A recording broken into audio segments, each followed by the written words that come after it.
Hello, everyone. Welcome back. I suppose it should be welcome back to me. Sorry about disappearing there for a week. If you were in the Discord, you knew what was going on. My biological father passed away, and so I had funeral and family stuff to deal with, and the resurgence of a bunch of old trauma that I thought I had dealt with. So, I wonder if I can get a refund on years of therapy. What do you think? I mean, if it's suddenly all worthless, I ought to get my money back, don't you think? Hello, Vela.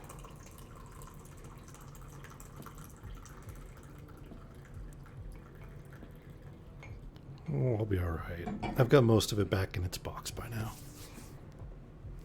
Took some poking and prodding, and might have gone down to the hardware store and bought a ground tamper to jump up and down on. Squeeze it all back into the box so I don't have to deal with it, right? It's how we deal with trauma. Nice, healthy approach to past pain. It doesn't work like that. Oh, come on. I think this is the perfect way to handle it. Right? Healthy, well-adjusted.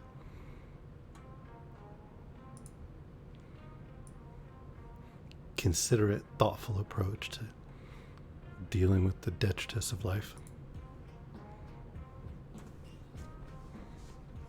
Well, I guess instead of that, we could just read good books, right? And authors that throw shade on other authors and their works.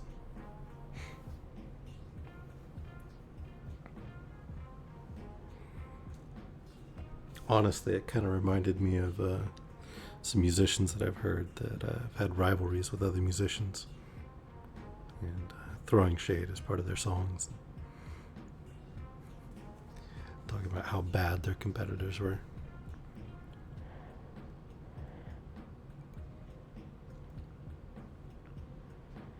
Much as I hate the idea of burning books en masse, it still cracked me up, that scene from our last reading.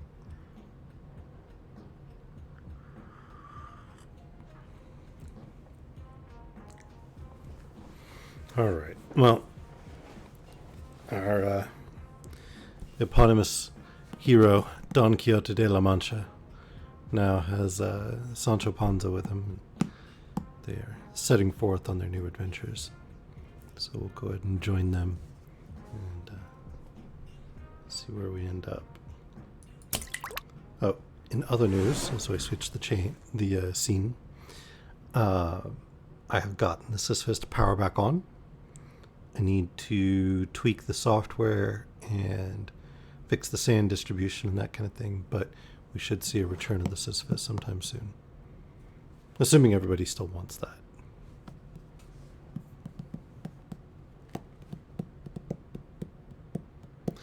Oh, you meant it would be nice if you could get a refund from therapy. Yeah. It was just tired. No, I think it had a bit of a shock to the system. It got jolted out of alignment a little bit.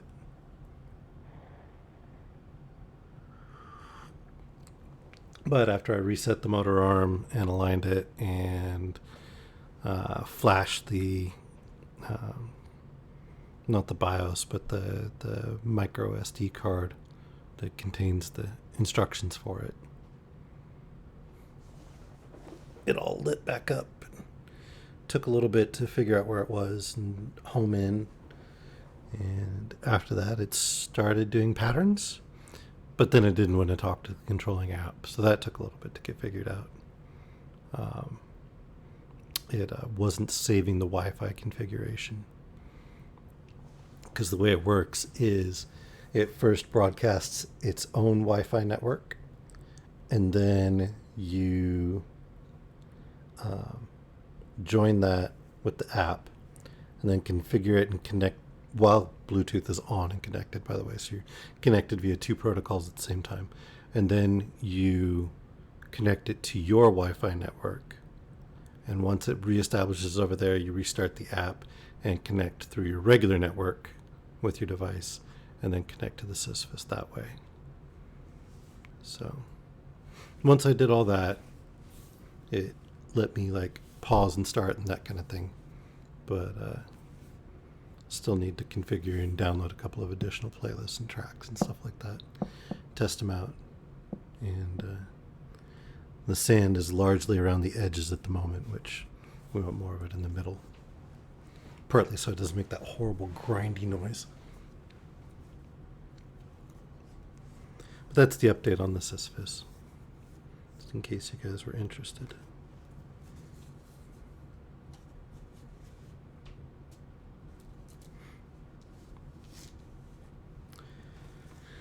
Okay, let's see.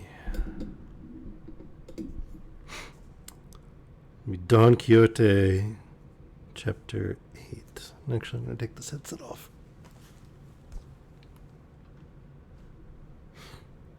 Oh, I suppose I should update on the computer that you guys helped me get. I had to cancel from the original vendor and get a refund after 4.5 months of them not even like sourcing a single part. They decided that it was really absurd to park a bunch of money there. So I canceled, and I'm piecing together the system myself.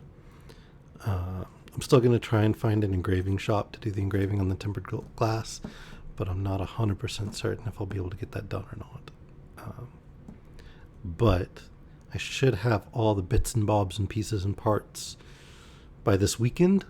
So depending on how long the build takes me and the setup and migrating data next week, maybe midweek, I will have the new machine. And then that'll open up a few more possibilities for streaming and games and that kind of thing. And hopefully it'll be just in time to stream some New World MMO with you guys. But Chapter 8 of the valorous Don Quixote's success in the dreadful and never before imagined adventure of the windmills, with other events worthy to be recorded. We're finally getting to Don Quixote and the windmills. All right. Engaged in this discourse, they came in sight of 30 or 40 windmills, which are in that plain, and as soon as Don Quixote espied them, he said to his squire, "Fortune disposes our affairs better than we ourselves could have desired. Look yonder, friend Sancho Panza, where thou mayest discover somewhat more than 30 monstrous giants, whom I intend to encounter and slay, and with their spoils we will begin to enrich ourselves, for it is lawful war, and doing God good service to remove so wicked a generation from off the face of the earth." "What giants?" said Sancho Panza. "Those thou seest yonder," answered his master, "with their long arms, for some are wont to have them almost of the length of 2 leagues. "Look, sir," answered Sancho, "those which appear yonder are not giants, but windmills, and what seem to be arms are the sails, which, whirled about by the wind, make the millstone go." "It is very evident," answered Don Quixote, "that thou art not versed in the business of adventures. They are giants, and if thou art afraid, get thee aside and pray, whilst I engage with them in fierce and unequal combat." So saying, he clapped spurs to his steed, notwithstanding the cries his squire sent after him, assuring him that they were certainly windmills, and not giants. But he was so fully possessed that they were giants, that he neither heard the outcries of his squire Sancho, nor yet discerned what they were, though he was very near them, but went on crying out aloud, "Fly not, ye cowards and vile caitiffs, for it is a single knight who assaults you." The wind now rising a little, the great sails began to move, upon which Don Quixote called out, "Although ye should have more arms than the giant Briareus, ye shall pay for it." Then, recommending himself devoutly to his lady Dulcinea, beseeching her to succor him in the present danger, being well covered with his buckler, and setting his lance in the rest, he rushed on as fast as Rozinante could gallop, and attacked the first mill before him, whence, running his lance into the sail, the wind whirled it about with so much violence that it broke the lance to shivers, dragging horse and rider after it, and tumbling them over and over on the plain in very evil plight. Sancho Panza hastened to his assistance as fast as the ass could carry him, and when he came up to his master, he found him unable to stir, so violent was the blow which he and Rocinante had received in their fall. God save me, quoth Sancho, did I not warn you to have a care of what you did, for that they were nothing but windmills, and nobody could mistake them but one that had the like in his head. Peace, friend Sancho, answered Don Quixote, for matters of war are, of all others, most subject to continual change. Now, I verily believe, and it is most certainly the fact, that the sage Freston, who stole away my chamber and books, has metamorphosed these giants into windmills, on purpose to deprive me of the glory of vanquishing them. So great is the enmity he bears me. But his wicked arts will finally avail but little against the goodness of my sword. God grant it, answered Sancho Panza. Then helping him to rise, he mounted him again upon his steed, which was almost disjointed. You have a song stuck in your head. What's that?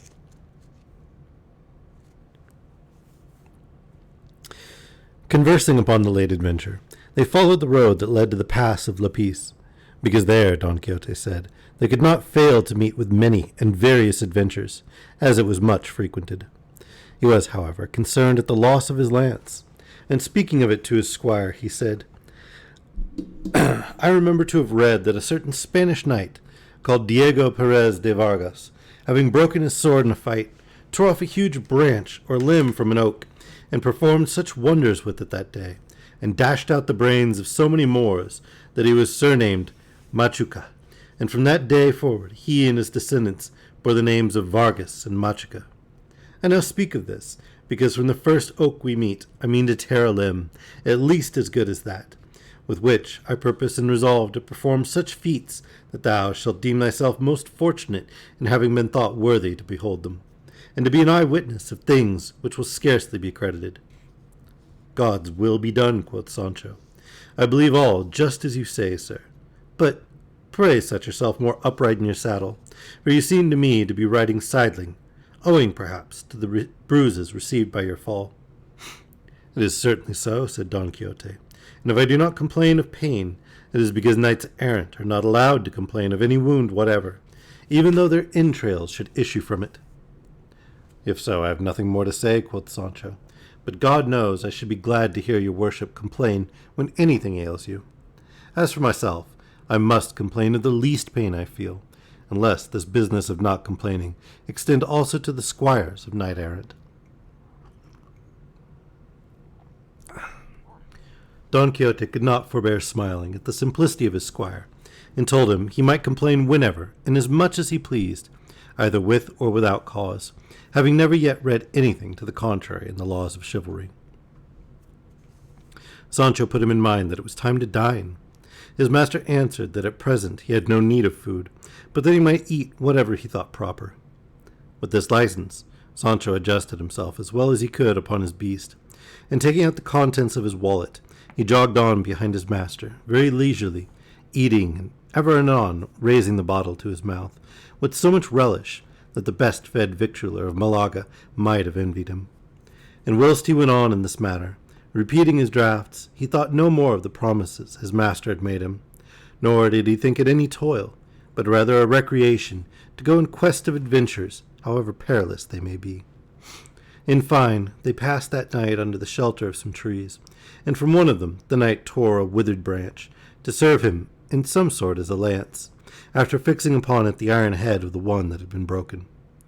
All that night Don Quixote slept not, but ruminated on his lady Dulcinea, conformably to the practice of knights-errant, who, as their histories told him, were wont to pass many successive nights in woods and deserts without closing their eyes, indulging the sweet remembrance of their mistresses. Not so did Sancho spend the night, for his stomach being full and gnawed of succory water, he made but one sleep of it, and had not his master roused him, neither the beams of the sun that darted full in his face, nor the melody of the birds, which, in great numbers, cheerfully saluted the approach of the new day, could have awakened him. At his uprising, he applied again to his bottle, and found it much lighter than the evening before, which grieved him to the heart, for he did not think that they were in the way soon to remedy that defect. Don Quixote would not break his fast, resolving, as we have said, still to subsist upon savory remembrances. They now turned again into the road they had entered upon the day before, leading to the pass of La Pice, which they discovered about 3 in the afternoon. "Here, friend Sancho," said Don Quixote, upon seeing it, "we may plunge our arms up to the elbows in what are termed adventures. But attend to this caution, that even shouldst thou see me in the greatest peril in the world, thou must not lay hand to thy sword to defend me, unless thou perceivest that my assailants are vulgar and low people. In that case thou mayest assist me. But should they be knights, it is in no wise agreeable to the laws of chivalry that thou shouldst interfere, until thou art thyself dubbed a knight." "Your worship," answered Sancho, "shall be obeyed most punctually therein, and the rather, as I am naturally very peaceable, and an enemy to thrusting myself into brawls and squabbles. But for all that, as to what regards the defence of my own person, I shall make no great account of those same laws, since both divine and human laws allow every man to defend himself against whoever would wrong him." "This I grant," answered Don Quixote, "but with respect to giving me aid against knights, thou must refrain and keep within bounds thy natural impetuosity." "I say and will do so," answered Sancho, "and I will observe this precept as religiously as the Lord's day." Blackmore's Night Windmills? I don't actually remember that one. I thought maybe you meant that you had a rather sublime song stuck in your head from the stream title. As they were thus discoursing, there appeared on the road 2 monks of the order of St. Benedict, mounted upon dromedaries, for the mules whereon they rode were not much less. They wore travelling masks and carried umbrellas. Behind them came a coach, accompanied by 4 or 5 men on horseback, and 2 muleteers on foot. Within the coach, as it afterward appeared, was a Biscayan lady on her way to join her husband at Seville, who was there waiting to embark for India, where he was appointed to a very honourable post. The monks were not in her company, but were only travelling the same road. Scarcely had Don Quixote espied them, when he said to his squire, "Either I am deceived, or this will prove the most famous adventure that ever happened, for those black figures that appear yonder must undoubtedly be enchanters, who are carrying off in that coach some princess whom they have stolen, which wrong I am bound to use my utmost endeavours to redress." "This may prove a worse business than the windmills," said Sancho. "Pray, sir, take notice that those are Benedictine monks, and the coach must belong to some travellers. Hearken to my advice, sir. Have a care what you do, and let not the devil deceive you." "I have already told thee, Sancho," answered Don Quixote, "that thou knowest little concerning adventures. What I say is true, as thou wilt presently see." So saying, he advanced forward and planted himself in the midst of the highway, by which the monks were to pass. And when they were so near that he supposed they could hear what he said, he cried out with a loud voice, "Diabolical and monstrous race! Either instantly release the high-born princess whom ye are carrying away perforce in that coach, or prepare for instant death as the just chastisement of your wicked deeds." The monks stopped their mules, and stood amazed, as much at the figure of Don Quixote as at his expressions. To which they answered, "Señor Cavalier, we are neither diabolical nor monstrous, but monks of the Benedictine order, travelling on our own business, and entirely ignorant whether any princesses are carried away in that coach by force or not. No fair speeches to me, for I know ye, treacherous scoundrels." And without waiting for a reply, he clapped spurs to Rozinante, and with his lance couched, ran at the foremost monk with such fury and resolution, that if he had not slid down from his mule, he would certainly have been thrown to the ground, and wounded too, if not killed outright. The second monk, on observing how his comrade was treated, clapped spurs to the side of his good mule, and began to scour along the plain, lighter than the wind itself. Sancho Panza, seeing the monk on the ground, leaped nimbly from his ass, and running up to him, began to disrobe him. While he was thus employed, the 2 lackeys came up and asked him why he was stripping their master. Sancho told him that they were his lawful perquisites, being the spoils of the battle which his lord Don Quixote had just won.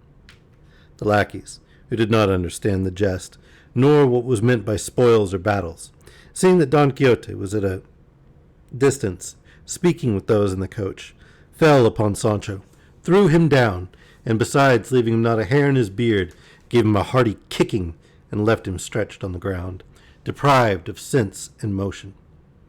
Without losing a moment, the monk now got upon his mule again, trembling, terrified, and pale as death, and was no sooner mounted than he spurred after his companion, who stood at some distance to observe the issue of this strange encounter. But, being unwilling to wait, they pursued their way, crossing themselves oftener than if the devil had been at their heels.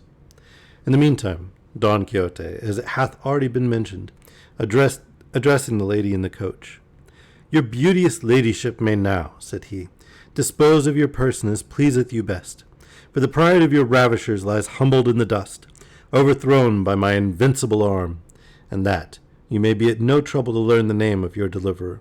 Know that I am called Don Quixote de la Mancha, knight-errant and adventurer, and captive to the peerless and beauteous Dulcinea del Toboso. And in requital of the benefit you have received at my hands, all I desire is that you would return to Toboso, and in my name present yourself before that lady, and tell her what I have done to obtain your liberty."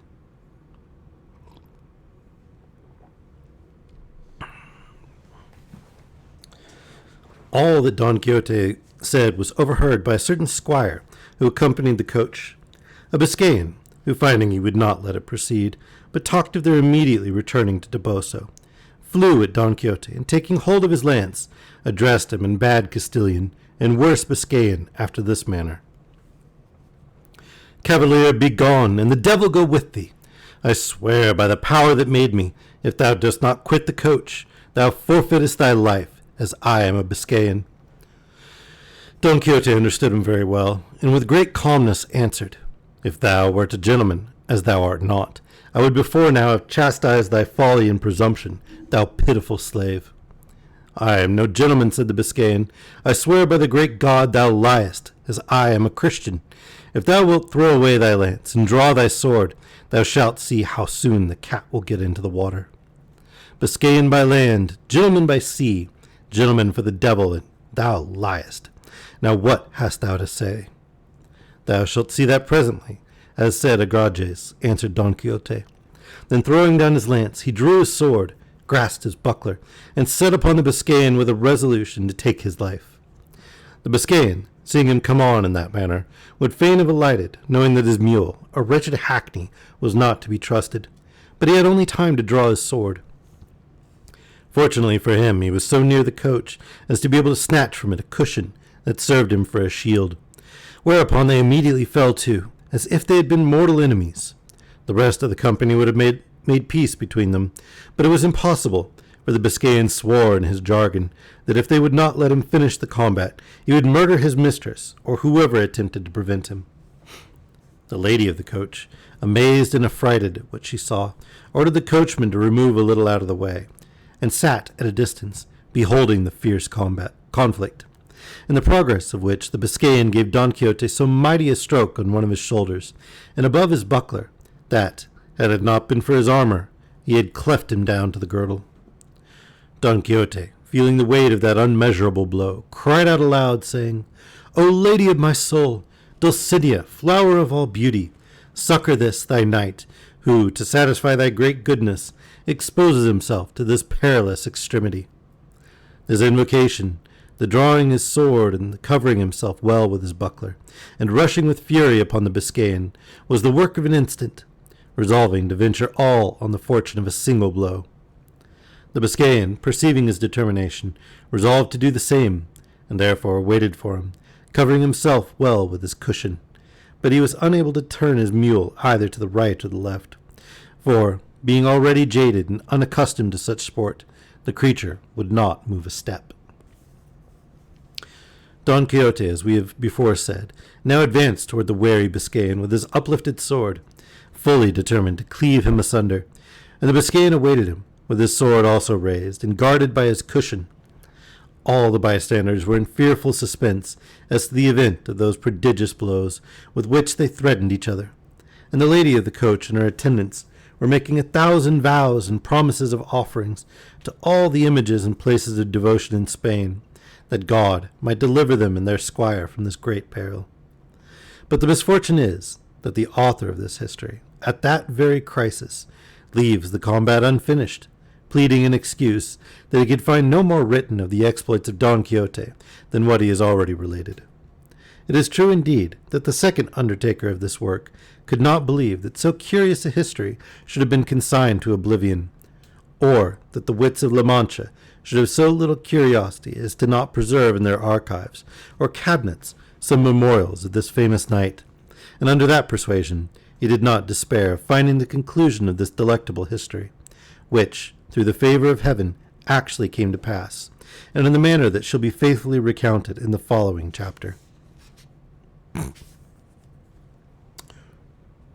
Okay, that's a funny way to end the chapter. All right. Book 2. Chapter 9. Wherein is terminated the stupendous battle between the gallant Biscayan and the valiant Manchegan. Now let it not be forgotten that in the preceding part of this history we left the valiant Biscayan and the renowned Don Quixote with their naked swords raised on high, ready to discharge 2 such furious and cleaving strokes as must, if they had alighted full, at least have divided the combatants from head to heel, and split them asunder like a pomegranate. But at that critical moment, this relishing history stopped short, and was left imperfect, without having any notice from the author of where the remainder might be found. This grieved me extremely, and the pleasure afforded by the little I had read gave place to mortification when I considered the uncertainty there was of ever finding the portion that appeared to me yet wanting of this delightful story. It seemed impossible, and contrary to all praiseworthy custom, that so accomplished a knight should have no sage to record his unparalleled exploits, for none of those knight-errant who travelled in quest of adventures were ever without them, each having 1 or 2 sages, made as it were on purpose, not only to record their actions, but to describe their most minute and trifling thoughts, however secret. Surely, then, a knight of such worth could not be so unfortunate as to want that which Plantier and others like him abounded. How could I not be induced to believe that so gallant a history had been left maimed and imperfect? And I blamed the malignity of time, that devourer and consumer of all things, for having either concealed or destroyed it. On the other hand, recollecting that some of his books were of so recent a date as The Cure for Jealousy and The Nymphs and Shepherds of Henares, I thought his story might also be modern, and if not yet written, might still be remembered by the people of his village and those of the neighboring places. This idea impressed me deeply, and made me anxious to be truly informed of the whole life and wonderful actions of our renowned Spaniard, Don Quixote de la Mancha, the light and mirror of Manchega, of Manchegan chivalry, the first who, in our age, and in these calamitous times, took upon him the toil and exercise of arms errant, to redress wrongs, succor widows, and relieve those damsels who, with whip and palfrey, and with all their virginity about them, rambled up and down from mountain to mountain, and from valley to valley. For damsels there were, in days of yore, who, unless overpowered by some miscreant, or lewd clown with hatchet and steel cap, or some prodigious giant, at the expiration of 80 years, and without ever sleeping during all that time beneath a roof, went to the grave virgins as spotless as the mothers that bore them. Now, I say, upon these and many other accounts, our gallant Don Quixote is worthy of immortal memory and praise. Nor ought some share to be denied even to me for the labor and pains I have taken to discover the end of this delectable history. Though I am very sensible that, if heaven and fortune had not befriended me, the world would have still been without that diversion and pleasure, which, for nearly 2 hours, an attentive reader of it cannot fail to enjoy. Now, the manner of finding it was this. As I was walking one day on the exchange of Toledo, a boy offered for sale some bundles of old papers to a mercer, and as I am fond of reading, though it be only tattered papers thrown about the streets. Led by this natural inclination, I took a parcel of those the boy was selling, and perceived them to be written in Arabic. But not understanding it myself, although I knew the letters, I immediately looked about for some Moorish rabbi who could read them to me. Nor was it difficult to find such an interpreter, for had I sought one to explain some more ancient and better language, I should have found him there. In fine, my good fortune presented one to me, to whom I communicated my desire, and putting the book into his hands, he opened it toward the middle, and having read a little, began to laugh. I asked him what he smiled at, and he said that it was something which he found written in the margin by way of annotation. I desired him to say what it was, and still laughing, he told me that there was written on the margin as follows: This Dulcinea del Toboso, so often mentioned in this history, was said to have the best hand at salting pork of any woman in all La Mancha. When I heard the name of Dulcinea del Toboso, I stood amazed and confounded, for it immediately occurred to me that those bundles of paper might contain the history of Don Quixote. With this idea, I pressed him to read the beginning, which he did, and rendering extempore the Arabic into Castilian, said that it began thus: The history of Don Quixote de la Mancha, written by Cid Hammente bin Engeli, Arabian historiographer. Much discretion was necessary to dissemble the joy I felt at hearing the title of the book, and snatching the other part out of the mercer's hands, I bought the whole bundle of papers of the boy for half a real, who, if he had been cunning and perceived how eager I was to have them, might well have promised himself, and really carried off, more than 6 reals by the bargain. I retired immediately with the Morisco through the cloister of the great church, and requested him to translate for me those papers which treated of Don Quixote into the Castilian tongue, without omitting or adding anything, offering him in payment whatever he should demand. He was satisfied with 50 pounds of raisins and 2 bushels of wheat, and promised to translate them faithfully and expeditiously. But in order to facilitate the business, and also to make sure of so valuable a prize, I took him home to my own house, where, in a little more than 6 weeks, he translated the whole, exactly as will be found in the following pages. In the first sheet was portrayed, in a most lively manner, Don Quixote's combat with the Biscayan, and the attitude already described, their swords raised, the one covered with his buckler, the other with his cushion, and the Biscayan mule so correctly to the life that you might discover it to be a hackney jade at the distance of a bow-shot. The Biscayan had a label at his feet, on which was written Don Sancho de Azpetia, which without doubt must have been his name, and at the feet of Rocinante was another, on which was written Don Quixote. Rocinante was admirably delineated, so long and lank, so lean and feeble, with so sharp a backbone, and so like one in a galloping consumption, that you might see plainly with what judgment and propriety the name of Rocinante had been given him. Close by him stood Sancho Panza, holding his ass by the halter, at whose feet was another scroll, whereon was written Sancho Zancas, and, not without reason, if he was really, as the painting represented him, paunch-bellied, short of stature and spindle-shanked, which doubtless gave him the names of Panza and Zancas, for the history calls him by each of these surnames.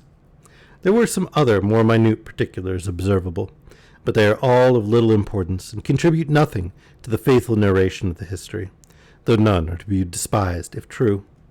But if any objection be alleged against the truth of this history, it can only be that the author was an Arabian, those of that nation being not a little addicted to lying. Minor racism here. Though as they are so much our enemies, it may be conjectured that he rather fell short of than exceeded the bounds of truth. And in fact, so it seems to have done, for when he might and ought to have launched out in the praises of so excellent a knight, it appears as if he had been careful to pass over them in silence. An evil act and worse design, for historians ought to be precise, faithful and unprejudiced, and neither interest nor fear, hatred nor affection should make them swerve from the way of truth, whose mother is history, the rival of time, the depository of great actions, witness of the past, example to the present, and monitor to the future. In this history, you will certainly find the most entertaining things imaginable, and if wanting in anything, it must, without question, be owing to its infidel author, and not to any defect in the subject. In short, the second part, according to the translation, began in this manner. The trenchant blades of the two valorous and enraged combatants, being brandished aloft, seemed to stand threatening heaven and earth, and the deep abyss. Such was the courage and gallantry of their deportment. The first who discharged his blow was the choleric Biscayan, which fell with such force and fury that, if the edge of his sword had not turned aslant by the way, that single blow had been enough to put an end to this cruel conflict, and to all the adventures of our knight. But good fortune, preserving him for greater things, so turned his adversary's sword that, although it alighted on the left shoulder, it did him no other hurt than to disarm that side, carrying off by the way a great part of his helmet, with half an ear, all of which with hideous ruin fell to the ground, leaving him in a piteous plight. Good heaven! Who is he that can worthily describe the rage that entered in the breast of our Manchegan at seeing himself thus treated? Let it suffice that it was such that, raising himself afresh in his stirrups, and grasping his sword faster in both hands, he discharged it with such fury upon the Biscayan, directly over the cushion and upon his head, which was unprotected, that, as if a mountain had fallen upon him, the blood began to gush out of his nostrils, his mouth, and his ears, and he seemed as if he was just falling from his mule, which doubtless he must have done, had he not laid fast hold of his neck. But notwithstanding that, he lost his stirrups, and then let go his hold, while the mule, frightened at the terrible stroke, began to run about the field, and at 2 or 3 plunges laid her master flat on the ground. Don Quixote stood looking on with great calmness, and seeing him fall, he leaped from his horse, with much agility ran up to him, and clapping the point of his sword to his eyes, bid him yield, or he would cut off his head. The Biscayan was so stunned that he could not answer a word, and it would have gone hard with him, so blinded with rage was Don Quixote, and not the ladies of the coach, who till now had been witnessing the combat in great dismay, approached him, and earnestly entreated that he would do them the great kindness and favor to spare the life of their squire. Don Quixote answered, with much solemnity and gravity, "Assuredly, fair ladies, I am most willing to grant you your request, but it must be upon a certain condition and compact, which is, that this knight shall promise to repair to the town of Toboso, and present himself, from me, before the peerless Donna Dulcinea, that she may dispose of him according to her pleasure." The terrified and disconsolate lady, without considering what Don Quixote required, or inquiring who Dulcinea was, promised him that her squire should perform whatever he commanded. "Then, on the faith of his promise," said Don Quixote, "I will do him no further hurt, though he well deserves it at my hands."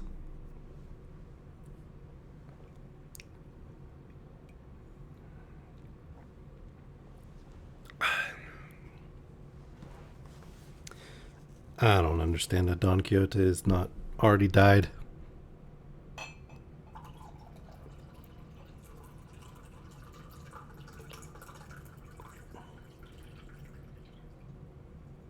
Honestly, any one of these encounters, dumb luck. I'm gonna go with the same thing from like television and movies. Plot armor. The ultimate defense.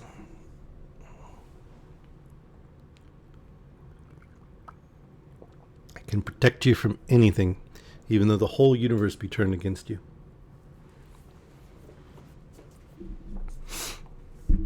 Chapter 10 of the pleasant discourse which passed between Don Quixote and Sancho Panza, his esquire. Gonna have to agree with fella. All right. Before this time, Sancho Panza had got upon his legs, somewhat roughly handled by the servants of the monks, and stood, an attentive spectator during the combat of his master, Don Quixote, beseeching God in his heart that he would be pleased to give him the victory, and that he might hereby win some island, of which he might make him governor according to his promise. Now, seeing the conflict at an end, and that his master was ready to mount again upon Rocinante, he came up to hold his stirrup, but before he had mounted, fell upon his knees before him, then taking hold of his hand, and kissing it, said to him, "Be pleased, my lord Don Quixote, to bestow upon me the government of that island, which you have won in this dreadful battle. For, be it ever so big, I feel in myself ability sufficient to govern it as well as the best that ever governed island in the world. To which Don Quixote answered, Consider, brother Sancho, that this adventure and others of this nature are not adventures of islands, but of crossways, in which nothing is to be gained but a broken head or the loss of an ear. Have patience, for adventures will offer, whereby I may not only make thee a governor, but something yet greater. Sancho returned him abundance of thanks, and kissing his hand again, and the skirt of his armor, he helped him to get upon Rocinante. Then mounting his ass, he followed his master, who, going off at a round pace, without taking his leave or speaking to those in the coach, immediately entered into an adjoining wood.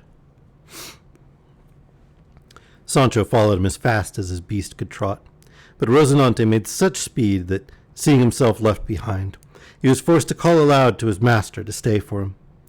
Don Quixote did so, checking Rocinante by the bridle until his weary squire overtook him, who as soon as he came near said to him, Methinks, sir, it would not be amiss to retire to some church, for considering in what condition you have left your adversary, I should not wonder if they give notice of the fact to the Holy Brotherhood, who may seize us, and in faith, if they do before we get out of their clutches, we may chance to sweat for it.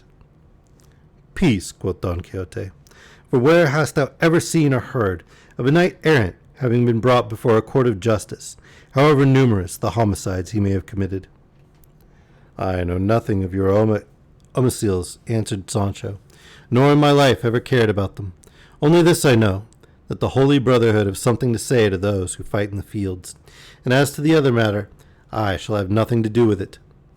Set thy heart at rest, friend, answered Don Quixote, for I would deliver thee out of the lands of the Chaldeans, much more out of those of the Holy Brotherhood. But tell me on thy life, hast thou ever seen a more valorous knight than I upon the whole face of the earth? Hast thou read in history of anyone who has, or ever had, more spirit in attacking, more breath in holding out, more dexterity in wounding, or more address in overthrowing? The truth is, answered Sancho, that I never read any history at all, for I can neither read or write. But what I dare affirm is, that I have never served a bolder master than your worship, in all the days of my life, and pray God we may not be called to an account for this boldness, where I just now said.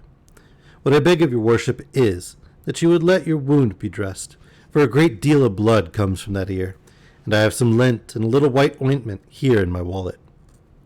All this would have been needless, answered Don Quixote, had I recollected to make a vial of the balsam of Fierabras, for, with one single drop of that, we might have saved both time and medicine.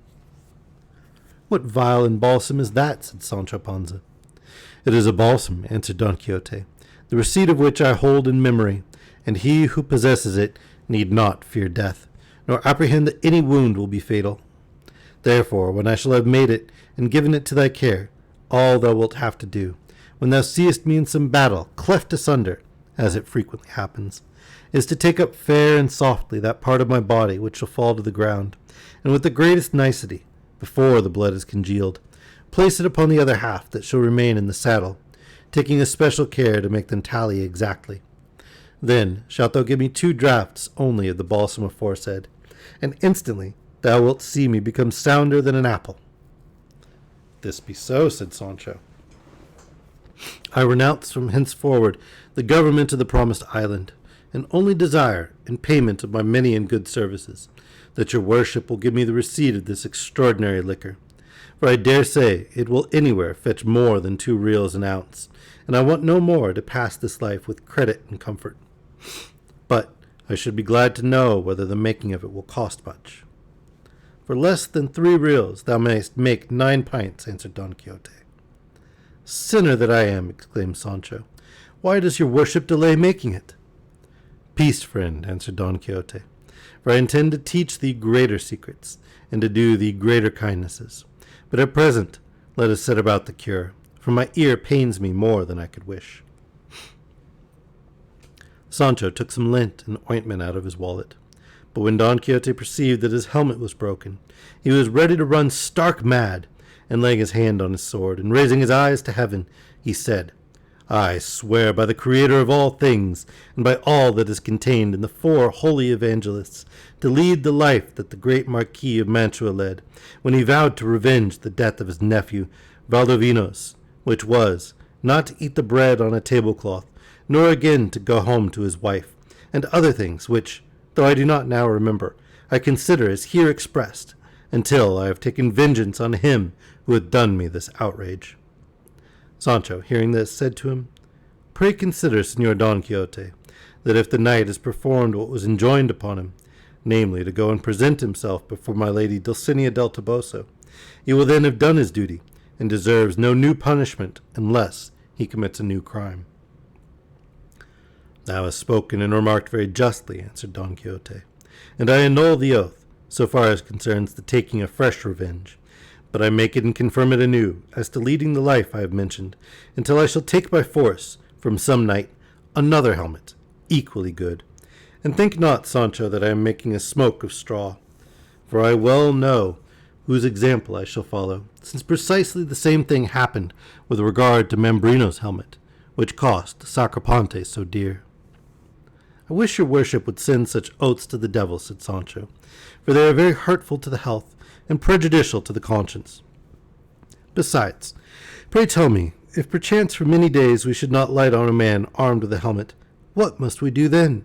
Must the oath be kept, in spite of so many difficulties and inconveniences, such as sleeping in your clothes, and not sleeping in any inhabited place, and 1,000 other penances contained in the oath of that mad old fellow, the Marquis of Mantua, which your worship would now revive? Consider that none of these roads are frequented by armed men, but carriers and carters, who, so far from wearing helmets, perhaps never so much as heard of them in all their lives. Thou art mistaken in this, said Don Quixote, for before we shall have passed 2 hours in these crossways, we shall have seen more armed men than came to the siege of Albraca to carry off Angelica the Fair. Well then, be it so, quoth Sancho, and God grant us good success, that we may speedily get this island, which costs me so dear, no matter then how soon I die. I have already told thee, Sancho, to give thyself no concern upon that account, for if an island cannot be had, there is the kingdom of Denmark, or that of Sobradisa, which will fit thee like a ring to the finger. Besides, as they are upon terra firma, thou shouldst prefer them. But let us leave this to its own time, and see if thou hast anything for us to eat in thy wallet. We will then go in quest of some castle, where we may lodge this night, and make the balsam that I told thee of, for I declare that my ear pains me exceedingly. I have here an onion, and a piece of cheese, and I know not how many crusts of bread, said Sancho, but they are not edibles fit for so valiant a knight as your worship. How little dost thou understand of this matter, answered Don Quixote. I tell thee, Sancho, that it is honorable in knights errant not to eat once in a month, and if they do taste food, it must be what first offers, and this thou wouldst have known hadst thou read as many histories as I have done. For though I have perused many, I never yet found in them any account of knights errant taking food, unless it were by chance, and at certain sumptuous banquets preferred. Words are hard. Prepared expressly for them. The rest of their days they lived, as it were, upon smelling, and though it is to be presumed that they could not subsist without eating and satisfying all other wants, as in fact they were men, yet since they passed most part of their lives in wandering through forests and deserts, and without a cook, their usual diet must have consisted of rustic viands, such as those which thou hast now offered me. Therefore, friend Sancho, let not that trouble thee which gives me pleasure, nor endeavour to make a new world, or to throw knight-errantry off its hinges. Pardon me, sir, said Sancho, for as I can neither read nor write, as I told you before, I am entirely unacquainted with the rules of the knightly profession. But henceforward I will furnish my wallet with all sorts of dried fruits for your worship, who art a knight, and for myself, who am none, I will supply it with poultry and other things of more substance. I do not say, Sancho, replied Don Quixote, the knights errant are obliged to eat nothing but the dried fruits thou hast mentioned, but that such was their ordinary sustenance, thrown together with certain herbs they found in the fields, which were to them well known, as they are also to me. "It is a good thing to know these same herbs," answered Sancho, "for I am inclined to think we shall one day have occasion to make use of that knowledge." He now brought out what provisions he had, and they ate together in a very peaceable and friendly manner. But being desirous to seek out some place wherein to rest that night, they soon finished their poor and dry meal, and then made what haste they could to reach some village before night. But both the sun and their hopes failed them near the huts of some goatherds. They determined, therefore, to take up their lodging with them. But if Sancho was grieved that they could not reach a village, his master was as much rejoiced to lie in the open air, conceiving that every time this befell him, he was performing an act which confirmed his title to the chivalry. All right, we'll pick up chapter 11 on Friday or Saturday.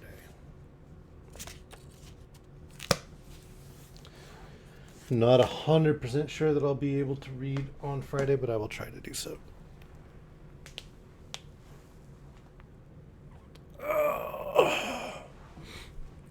And at some point, I have to take down my current machine because I'm transferring over some of the drives and stuff to the new machine.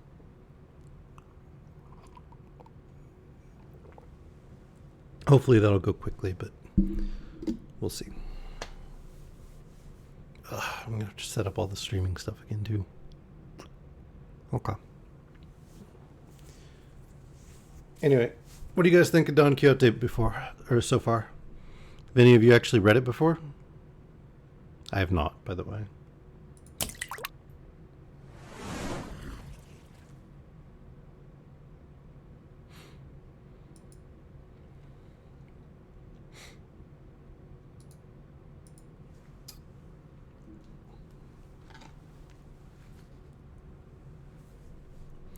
I guess we'll go raid Alex.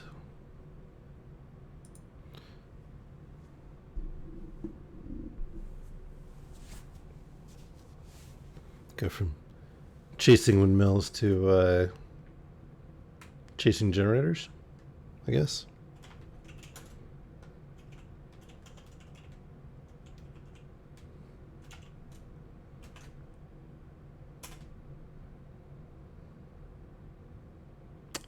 Well, that's weird.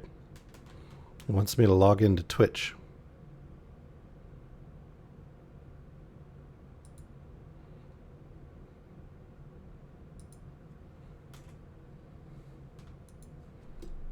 Well, I guess we aren't raiding today. It's weird.